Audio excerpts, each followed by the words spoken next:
والصلاة والسلام على أشرف النبيين سيدنا محمد وآله وصحبه أجمعين، وبعد. يقول الله تبارك وتعالى: رب أوزعني أن أشكر نعمتك التي أنعمت علي وعلى والدي وأن أعمل صالحا وأدخلني برحمتك في عبادك الصالحين. Amma baad.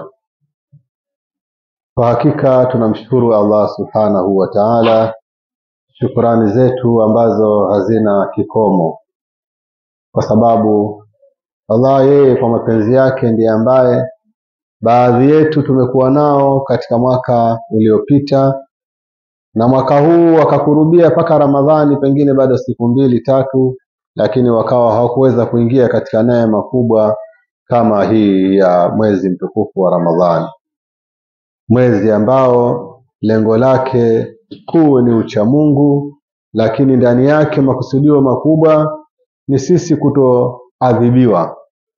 Maana yake Ramadhani ni kama unapewa mtaji ambao baada ya kupewa mtaji kisha unaonyeshwa sehemu ya kupata bidhaa. Baada ya hapo unaandaliwa na soko. Kwa hiyo mtaji umepewa. Wengi wetu wanachukua pesa, pengine mikopo na nini, alafu wakaishia kufungwa na kuhangaika. Kwa sababu gani? Pesa umepata, lakini hujui afanya biashara gani. Lakini mfano wa Ramadhani ni mfano wa mtu akupe shilingi milioni 5, kisha akulete kama hapa Mwaboza, akukabidhi vyombo 3. Jamani, huyu muuzieni. Jamani, huyu muuzieni. Baada ya hapo akupeleke Tanga mjini, kama ni pale Mgandini, kama ni kule Ngamiani, na kwa kifika, jamani, huyu bwana ni mtoto wangu, huyu ni ndugu yangu bwana. Kwa hiyo asubuhi kazi yako ukifika pale kwenye vyombo 3 haviwezi vikakosa vyote, tayari una uhakika wa kupata samaki. Kisha ukipiga simu tu, wewe kabla hujapiga wapigiwa wewe, bwana vipi? Na ngisi ndo 3. Vipi bwana? Na samaki bwana, na sewa bwana ndo 2. Bwana vipi? Bwana leo sijapata. Wamdanganya mwingine pia, kwa sababu ulichokipata ni kidogo na wale kule wanaokusubiria masokoni ni wengi. Sababu ya wewe paka kuja kuupoteza mtaji ule sijui itatoka wapi. Ndio mfano wa Ramadhani kwetu jamani. Yaani hakuna hasara hata robo. Ukishika msaafu ukausoma kutwa nzima, kipindi cha swala waswali tu, endelea na msaafu. Alifu harfun, sawa, walamu alifu, walmimu alifu, kama alivyofafanua Mtume aliposema kwamba Qur'ani ukisoma herufi moja tu wapata thawabu 10. Na akasema sisemi alifu lam mim ni herufi moja, alifu ni herufi maana yake 10. Kwa hiyo kusema tu alif lam mim una 30. Sasa wewe ukashika juzu yako kutwa nzima unasoma Qur'ani, haukosi. Istighfari haukosi, tahlili haukosi, ukaswali sunna sana Ramadhani, basi umepatia kweli kweli. Ukakithirisha kutoa sadaka, umepatia.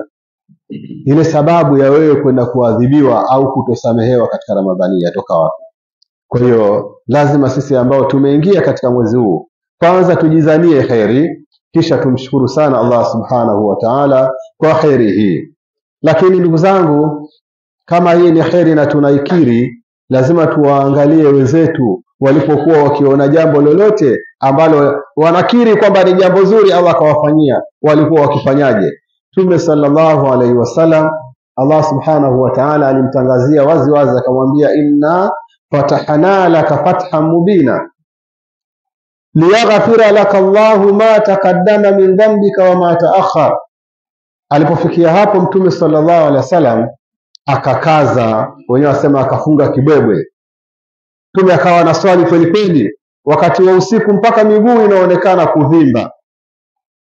Mkewe Bi Aisha likampa mashaka hili. Vipi unafanya hivi, kwa sababu gani, wakiwa wewe Allah akashakusamehe madhambi yako yote? Alichomjibu ni alam akun abdan shakura, basi nisiwe mtu wa kushukuru? Kama Mungu kanisamehe kikweli kama hivyo, basi mimi ndio natakiwa nimshukuru, tuna shukrani ya hali ya juu. Basi mimi naona hapa pia bado. Kwa tunakuta kwamba kumbe ukifanyiwa jambo zuri hasa na Allah subhanahu wa ta'ala, basi shukurani yako ni kuzidisha amali njema na matendo mazuri. kama tunakiri Ramadhani kilikuwa ni kitu kizuri ametufanyia Allah subhanahu wa ta'ala kutuingiza, ndugu zangu, laqad kana lakum fi rasulillahi uswatun. Mtume alikuwa akiona neema, yeye anaishukuru kwa kufanya matendo mazuri. Kwa itakuwa vingine vitu vya ajabu kama sisi tutaishukuru neema hiyo kwa kumwasi Mwenyezi Mungu, kwa kufanya mambo ya ovyo. Lakini pia Mwenyezi Mungu anauliza wakati mwingine wale wanaokwenda kinyume, hakuwaacha hivi hivi. Afa bihadha alhadithi antum mudhinun wataj'aluna rizqakum annakum tukadhibun. Wataj'aluna rizqakum, yani mnajalia kukadhibisha. Kwa ina maana wewe utaangalia ujibalansi wapi, ukae huku au ukae huku kwenye kuulizwa na Mungu. Maana si kama akikuuliza hivyo ndio yamekwisha, maana yake anakusubiria kwamba ile ndio shukrani yako, ndio ile mliokuwa mkiita shukrani ya punda. Mwenyezi Mungu hapo anapouliza ni sawa sawa, ukikokotoa vizuri unapata jawabu. Kwa hiyo hizi ndio shukrani za punda mnazo nilipa mimi. Watajaluna rizqakum annakum tukadzibun. Lakini tubakieni hapa, mitume wote walikuwa wakifanya hivi. Nabii Suleiman alayhi salam siku moja wakati anaenda na majeshi yake, akafika sehemu akakuta sisimizi anawaambia wenzake, ayuhan namlu dukhulu masakinakum la yahtimannakum Suleiman wa junuduhu wa hum la yash'urun. Ingieni nyumbani mwenu, ingieni kabisa kwenye mashimo yenu, Suleimani sije akawakanyaga na askari wake. Tena wakati huo anawakanyaga wala hawajui kama kuna nini hapa chini, ni vidogodogo nyinyi. Basi Sayyidina Suleiman ameyasikia yale maneno, akamshukuru Mwenyezi Mungu, akasema amifadhi rabbi. Lakini miongoni mwa kushukuru kwake alimwambia Mwenyezi Mungu, rabbi auzi'ni an ashkura na'mataka allati. Kule kufahamu lugha za ndege, lugha za wanyama, lugha za kila kiumbe, kwake aliona ni neema kubwa sana. Anamwambia Mungu, auzi'ni an ashkura na'mataka, nifahamishe kuweza kuishukuru neema yako ambayo umeneemesha mimi na wazazi wangu. Tena pia nitilie ilhamu kwenye moyo wangu, an amala salihan, nifanye mazuri. Baada ya kuona kwamba kile alicho nacho yeye wenzake wote au wengi hawana, kwa kuwa yeye ana kitu ambacho wenzake hawana, anamwambia Mungu, nifahamishe mimi niweze kukushukuru. Kwa hiyo neema yoyote inatakiwa kushukuriwa na aombwe sana Mwenyezi Mungu akitilie ilhamu ya kuweza kuzishukuru neema. Na kuzishukuru mwenyewe ni vipi? Wa an a'mala salihan, nifanye mazuri. Na muda wote tukikaa tumuombe sana Mwenyezi Mungu atupe hilo jambo la kuyafanya mazuri, kwa sababu ndani ya kufanya mazuri faida kwanza inamridhisha Mwenyezi Mungu, lakini haibaki kuridhisha, faida ile inarudi kwetu wenyewe. Ndugu zangu, tuko katika siku tukufu, siku nzuri, siku adhimu, siku ambayo pengine tunaweza tukadhania hii si lolote si chochote, lakini kumbe hii ndio siku bora kweli kweli miongoni mwa masiku bora, na maelekezo yake yanatupelekea kwenye ubora zaidi. Kwani siku ya leo ni siku ambayo tunatakiwa kukithirisha mapenzi kati yetu, ndugu, majirani, marafiki. Tengeneze utaratibu wa kutembeleana, unakwenda kwa ndugu yako naye anakuja, unamwalika naye anakualika. Lakini tuwe tumewajali maskini, tumewajali watu wenye hali za chini. Ndugu zangu, Mtume sallallahu alaihi wasallam asema jambo bora kabisa, habul amali ba'da al-fara'id idkhalu sururi ala al-muslim, kutia furaha kwa Muislamu. Unaonaje wewe ukiwa una uhakika kwamba nyumbani utakwenda kula chai na chapati, pengine utachochea kwa maharage ama kwa mbaazi, ama mwingine amepata nusu ya maini pia atachochea kwa maini.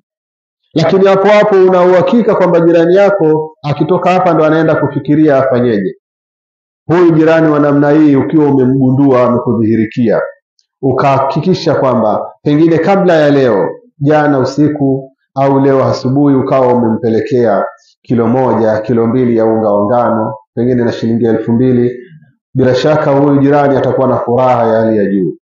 Na wewe naye utakuwa umefanya jambo namba 2 baada ya kuswali na kutoa zaka na kufunga. Jambo linalofuatia ni jambo hilo. Kwa ndugu zangu, hatujachelewa. Furaha bado inahitajika. Furaha ya Idi ni siku nzima hii ya leo. Kwa hiyo kama asubuhi mtu amekaa amejikunja kunja, nafikiri kutachinjwa nyama hapa za ng'ombe na vitu vingine kama hivyo. Ingia dukani, chukua mchele kilo 1.5, kilo 2, chukua kilo moja ya nyama ya ng'ombe mpelekee mwenzako, utakwenda kurenew ile furaha yake ambayo ilikuwa imepotea asubuhi. Atajiona na yeye binadamu. Na haya ndiyo yaliyowekwa malengo ya zakatul fitri ambayo mwetu humu wengi tunaisahau. Ndugu zangu, katika jambo la ajabu kabisa, mji wetu huu wote kuanzia hapa mpaka kule, mimi mtu mmoja tu ndo aliniulizia habari ya zakatul fitri inagawajwe, mimi kama mimi nataka nimtolee nani na nani, na akakiri yule bwana kwa mimi kila ninavyojiona mimi naweza kutoa zakatul fitri. Naambia basi fanya vizuri. Alafu jana nikampata mtu mwingine naye yeye ndo akanikabidhi kabisa zakatul fitri yake ya watu wawili. Na nyingine mwenyewe amejitolea yeye, labda na mtoto mmoja au na mke mmoja. Kisihaba mala yudraku kulluhu la yutraku qalluhu. Kama jambo huliwezi lote, lakini usiache robo, usiache nusu, fanya.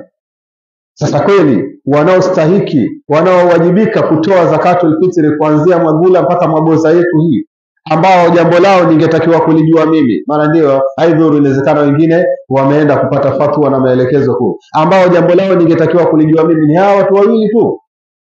Hivi hakuna mtu hapa ambaye baada ya kuandaa mambo yake yote ya kula nyumbani usiku ule tuliopita, baada ya kuandaa vitu hivyo, chai na chapati, pilau mchana, hajabakiwa na shilingi 15,000 mfukoni ambayo sio ya mtu, sio deni, hajabakiwa na shilingi 10,000, mara zakatul fitri inaanzia hapo. Hata 5,000 zakatul fitri, kama upo mchele wa shilingi 2,000, wewe tayari unawajibika na zakatul fitri kwa sababu ni kilo 2.5 hizo, na ndio kiwango cha chini, ndio pishi au ndio kima cha mtu mmoja anachotakiwa kutoa. Ni kweli ndugu zangu Waislamu wa maeneo yote haya, hakuna mtu anamiliki shilingi 5,000 ambayo hadaiwi, si deni, ya kwake mwenyewe tu, lakini tunapuuzia. Lakini mambo haya Mtume aliyaweka kwa malengo mazuri. Swali fi hadha al-yawm, kuna watu hali zao ngumu, wanaomba, wakingeni, watosheni na kuomba siku ya leo. Ukimpa mtu mchele, ukimpa mtu ngano, haombi tena huyo, ataomba kesho na kuendelea. Ndugu zangu, furaha ni kitu muhimu sana. Basi tuitengeneze japo ya siku moja kwa wenzetu. Hii ni siku ambayo tumewekewa Waislamu tufurahi, mbadala wa siku maalum ambazo wenyewe walikuwa Mayahudi wakifurahi. Mtume akawauliza, siku hizi ni vipi? Akasema hizi ni siku zetu maalum, wenyewe tunafurahi na nini. Ndio akawaambia basi Mungu kawabadilishia siku 2 ambazo mtafurahi katika siku hizo, yaumu Eidul Fitr wa Eidul Adha. Sasa ikitokea Muislamu hana furaha, wewe uwezo wa kuifanya furaha yake unao, mfanyie mwenzako, ndugu zangu. Kwa hiyo Mtume sallallahu alaihi wasallam ameielezea zakatul fitri, akaiamrisha kwa mwenye uwezo na hana dharura yoyote aitoe kuanzia jana mwezi ulipoandama mpaka leo kabla ya swala. Baada ya hapo itakuwa sio zakatul fitri. Lakini Mtume hakuacha bure, kasema man addaha kabla salati fahiya zakatun makbula. Atakayekuwa ameitoa kabla ya swala, hiyo ni zaka yenye kukubaliwa. Wa man addaha baada salati fahiya sadaqatun min as-sadaqati, hiyo itakuwa ni sadaka miongoni mwa sadaka. Yes, sadaka haina kazi kwenye Uislamu. Kwa hiyo sadaka leo pia vile vile utakuwa huku kosa. Utasema shapitwa mimi na zakatul fitri. Kwa hiyo hujapitwa ndugu yangu, toa, jitahidi kumfanyia mwenzako jambo zuri. Lakini ndugu zangu, yaliyozungumzwa katika hotuba yetu ni mengi. Miongoni mwa hayo tumehimizwa kufunga siku 6 katika mwezi wa Shawwal. Basi tujitahidini, na al-Imam Nawawi yasema ni vizuri zaidi kama unaweza kuiunganisha na Idi. Maanake leo ni Idi, kesho ukaingia mzigoni. Maana kuna wengine ima kwa kupuuzia tu mwenyewe amechoka, lakini kuna mwingine ana fatwa zake hasa, pengine ameambiwa na shekhe au na mwalimu kwamba uzuri uache kidogo. Lakini tunavyosema katika fikhi ya Kishafi, miongoni mwa wanazuoni wa Kishafi wanaoliweka wazi hilo ni al-Imam Nawawi katika vitabu vyake vingi ikiwemo I'anatu Talibin na vinginevyo, kwamba ni vizuri zaidi kuiunganisha na Idi. Kwa maana hiyo kesho tuamke na saumu kwa ajili ya kukamilisha siku zetu 6 Shawwal. Ndugu zangu, wema wa kufanya katika siku kama leo wengi tunaufahamu. Tujitahidi tusitoke katika mstari. Furaha ya siku moja itakuharibia mazuri yako ya miaka na miaka ambayo ulikuwa umeyapata na umeandaliwa. Ikawa wewe sasa ni hodari wa kwenda kwenye vijamvi ni hodari wa kwenda kwenye vigodoro, umesikia kwamba kitapigwa kule Kastamu au kitapigwa kule sijui ni Moa, basi ukaandaa mafurushi yako ya majani uende ukashinde huko utafune. Ndugu zangu, hili jambo itakuwa kumdhuru lolote Mwenyezi Mungu. Sio wewe kwenda kutafuna mirungi, sio wewe kwenda kunywa pombe, sio wewe kwenda kunywa bia. Ukitoka kabisa kwenye Uislamu kuja mdhuru Mungu. Wama Muhammadun illa rasul kad khalat min qablihi rusul afa immata au qutila inqalabtum ala aqabikum wa man yanqalibu ala aqibai falan yadhurra Allah shay'a.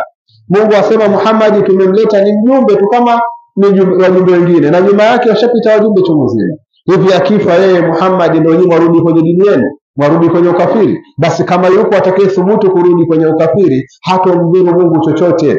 Fikiria, kama watoka kwenye Uislamu kwa kafiri, Mungu asema huja mdhuru. Je, ukienda jitafutia matatizo hayo, useme tuenda zini, uenda kunywa pombe, unafanyaje? Unajidhuru mwenyewe. Ndugu zangu, singependa kutumia muda mwingi sana, hasa tumezingatia matumbo yana hamu ya chai ya asubuhi. Yaani matumbo yana hamu ya chai ya asubuhi, yamemisi ile chai ya asubuhi. Kwa hiyo tukikaa sana hapa inaweza kufikia hatua tuko hapa na mili, lakini akili ziko kwenye baraza kule zinakunywa chai. Mpaka ukifika chai wala haiko tamu tena, maana shaliwa na roho. Ndugu zangu, niseme tu kwamba tunamshukuru sana Mwenyezi Mungu, lakini kabla ya kumalizia mazungumzo yetu, tuna kawaida ya kufanya sadaka kwa ajili ya mambo yetu, hususan sadaka zetu tunaweza kusanya hapa msikitini siku hizi zaidi, pamoja na siku za Ijumaa tunafanya maendeleo yetu ya pale madrasa. Kwa hiyo ni vyema basi wale ambao wameruzukiwa basi wakajitahidi tukapata kwa uchache japo 100 tu katika siku yetu ya leo. Inshallah tufanye hilo jambo kwa dakika kama 3-4 ili tuweze kuondoka kwa pamoja, tuende kuwahi yale majukumu mengine. Zile pesa za noti zinaletwa huku, pesa za shilingi zinakaa hapo, ili hapa tayari tunayo shilingi 5,000. 5,000 hii hapa.